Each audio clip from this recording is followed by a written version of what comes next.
happened just like that. Came to a point in our marriage where when we'd be out, I would see this go out with one person and come home with somebody who was completely different in temperament. Mm-hmm. And it got to be very difficult. And we discussed it. We worked it out. And, I mean, he's just been magnificent, has felt the best because of it. And I think it's something that he's finally said to himself, damn it, I'm not going to let that get the better of me or my life or my marriage. I have never seen you apparently this open. I always sense that somehow Carson is on guard, wary. Mm-hmm. You are? Sure. Why?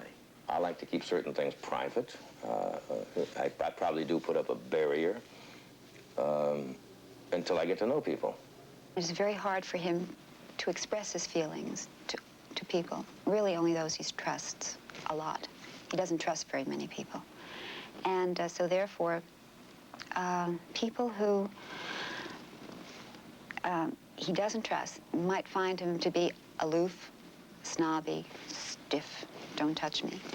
In the Rolling Stone interview recently, they said Carson is a man profoundly uncomfortable with his own emotions and unable to express his pain, insecurity, and deep caring without considerable difficulty. That's so, Johnny? No, I don't think so. I think I'm probably reluctant to do it. I don't find it difficult to do it. I'm reluctant to do it with people I don't know well. If I know somebody well, I can sit around. I have seen John cry deeply only on 2 occasions in all the years I know him, and I've known him now 9 years. He finds that very difficult to do.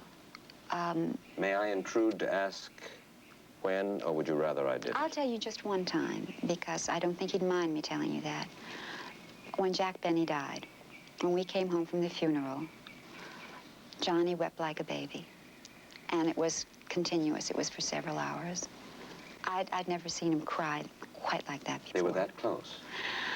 Oh, I think as a young man growing up, the idol, the image, everything. Jack was his thing. And yes, they were close friends. It's not the Tonight Show in Burbank, California. It's the Johnny Carson Show at the Sahara Hotel in Las Vegas, Nevada. He first appeared here way back in 1964 for a mere $40,000 a week. For this 3-day engagement, his take is $225,000. And the Johnny Carson you see here in Las Vegas is different from the man you see on NBC. Now, those of us who do comedy have been waiting a long time for a family like the Carters to show up. Oh, yeah. This was sent from heaven. Now, this is some kind of family. They got some weird people there, and I will discuss the whole genealogy of the Carter clan and bring you up to date. I saw a picture of Carter in the paper the other day. You know, if he had a little, what do they call that when your hair stands up? A little cowlick. If he had a little cowlick, he'd look exactly like Dagwood Bumstead. Oh, yeah, and the way things have been going, he's acting like Dagwood. And now we come to Brother Billy, the direct clone of Fred Flintstone. He can be funnier and meaner and less inhibited on stage than on television. Billy is a real smoothie. Billy does not have both oars in the water, I don't think.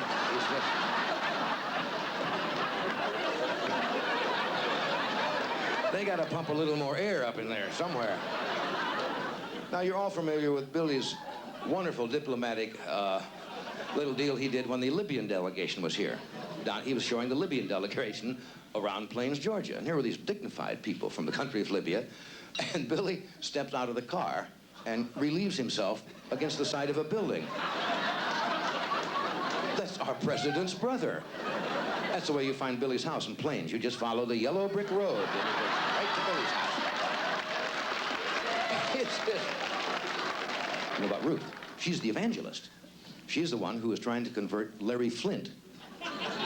Yes, they're close friends to religion. Larry Flint, of course, who produces one of our tastier magazines, Hustler magazine. And Larry Flint says, yes, I've learned a lot of things from Ruth. And if you look at Hustler at all, it does have religious overtones. I mean, you open it and you go, my God. You've you've only had one failure that I know of, professionally. Oh? Well, isn't that true? Well, what was that? The Johnny Carson show back in 1950, whenever it was. Yeah, we were on for 39 weeks, and we went off at the end of 39 weeks. And Ben Brady?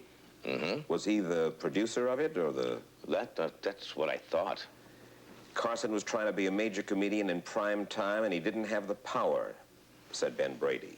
He is generically not a strong stand-up comedian like Hope, Skelton, or Benny. He isn't now, and he never can be. Well, I wonder what Mr. Brady would say today. When we first set out to do this profile a couple of years ago, the only film we'd shot before Johnny called a halt for a while was his appearance to pick up an award as the Hasty Pudding Club's Man of the Year at Harvard University. I suppose it sounds better when you're all awake. You get up just for this? Yes. Okay, back to bed. I have a hunch that this event meant a good deal to Johnny, a Nebraska boy making good in the Ivy League. That night, after a long, cold day, the award ceremony.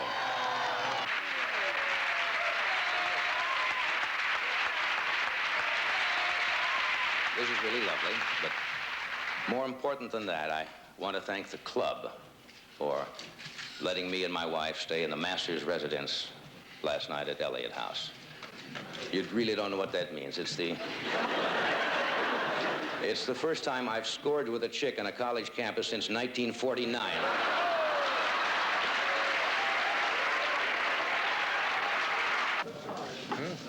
And finally, a news conference and a question Johnny pondered for a while.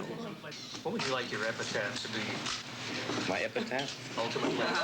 Isn't that premature? Well, I'd prefer not to have one at all, if that was possible. We never got to that point. I don't know. I think something like, I'll be right back.